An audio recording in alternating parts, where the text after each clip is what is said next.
And so this is Tam. Hello, my name is Tam.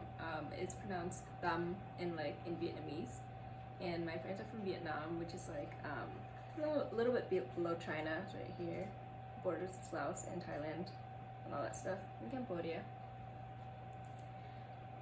I don't know. So I will ask a question. So how old were your parents when they came from Vietnam? My dad was about 15, and my mom was probably a little bit older, but just a few years older. My dad, he actually, lived around here when he came. He went to Valley Central High School also. And did your mom live here too? No, she lived in the city, and she went to high school up there. Okay. All right. So I think that's really interesting. We were just talking about where our families came from. And so I just thought that was very cool that Tam had that little bit of information for everyone. And I didn't know that her dad grew up around here. Well, sort of. Okay. So are you ready to read your story, Tam? Okay. Tam? Well, it's a little bit different because the way that it's pronounced, it's not necessarily the same way because it's pronounced a bit differently. The Tam in this one, it's Tam instead of Tam. It's you don't really it's just the little things. No, it is the little things. And I was saying yesterday that I met Thang Ha Lai. She wrote Inside Out and Back Again. Oh, yeah. And so when we met her, she was joking about her name, that she kept changing it because people couldn't say it correctly. And she was so funny. Yeah, so a lot of her speech was about that. And it is hard because of the pronunciation and accents and all that, and any language can change everything. I don't know. Yeah. All right. So we're going to have a story from the same book I had yesterday, which I love. And so whenever time is ready, see, I'm going to say it wrong again. Whenever you're ready. Okay, well, this is the story of Tam and Cam. Okay, long ago in a small village there lived a sweet, kind young girl named Tam. After her mother died, she and her father lived alone together. But one day, Tam's father married again. His new wife was a widow who also had a young daughter named Cam. For a few years, the four of them lived together peacefully. But when her father passed away, everything changed for Tam. Tam's stepmother was mean and selfish. She doted on Cam but ignored and abused poor Tam all day long. Tam watered the manioc roots and harvested golden yams while Cam chased butterflies and picked flowers. Tam worked hard and never complained. Over time, she grew into a beautiful young woman. Her stepmother, jealous for her own daughter, wanted to hide Tam's beauty. She gave her tattered clothes to wear and sent her to work long hours in the sun so that her skin would become dry and ruddy, and gave her only leftover scraps and unripe bananas to eat.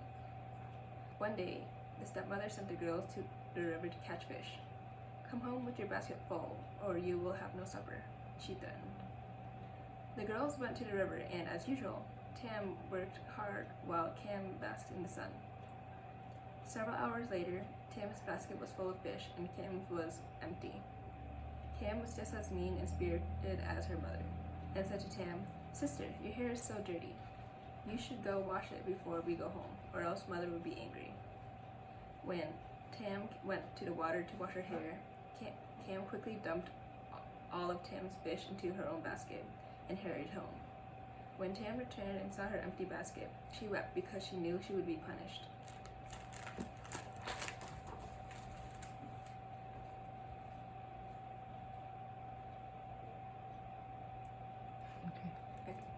Okay.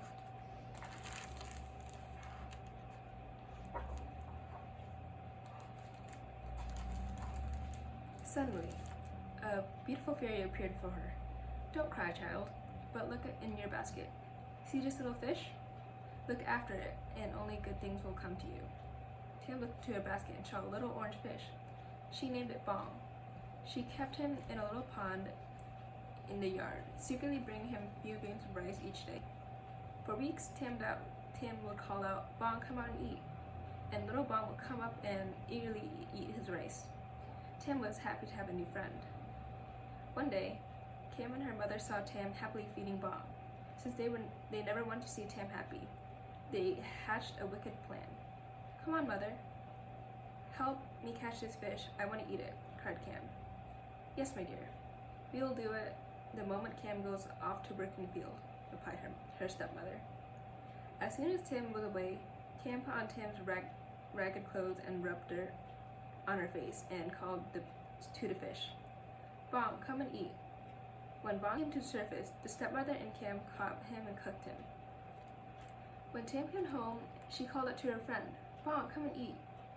But Bong did not come. Tam looked around and saw fish bones near the pond. She sadly realized what had happened.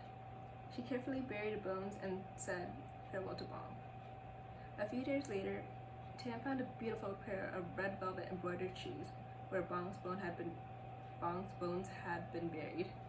She knew they must have been a gift from Bong and the fairy. Tam was overjoyed. Never before had she owned anything so beautiful. She carefully tucked the shoes in her skirt pocket.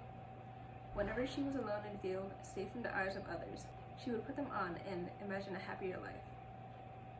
One morning, rain poured from the sky and Tam ran as fast as she could to bring the cows and buffaloes to the barn.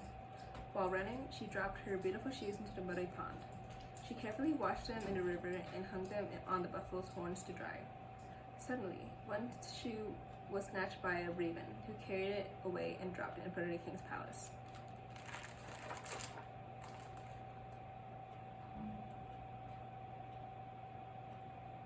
I love these illustrations. Yeah, Just really love them. beautiful. Okay, cool. Tam was devastated by the loss of the shoe and took great care to keep her remaining shoes safe. At the palace, the king stumbled upon Tam's shoe. He marveled at how delicate and beautiful it was. "Whoever can wear such a shoe must be as lovely and graceful as the shoe itself, and I must make her my wife," he exclaimed. He sent out a proclamation that the maiden whose foot fit the shoe would become his queen. Word quickly spread throughout the kingdom. When Tam heard the news, she thought, "This must be my missing shoe," and begged her stepmother to allow her to try it on. "You ugly thing. You may not even leave this house till you finish sorting these grains," the cruel stepmother shrieked. She mixed all the grain together in the huge basket and rushed off at camp to meet the king's messenger. As heartbroken as Tam was, she began to weep. The fairy appeared. "Don't worry, my dear child. Help will come," she cried. She summoned the ravens, who flew to Tam's side and within minutes had sorted every single grain. With cries of deepest gratitude, Tam happily rushed off to try the shoe. Many women were pushing and pulling, but no one's foot was tiny enough to fit the shoe. When Cam's turn came, she squeezed with all her might, but she could not force her foot into the shoe. At last, it was Tam's turn, and of course, the shoe fit perfectly. Then she surprised everyone by pulling out the other velvet shoe. The messenger whisked Tam off to the king, and they were married that day. From then on, Tam lived a happy life as queen, but never forgot the kind fairy or her dear friend Bong.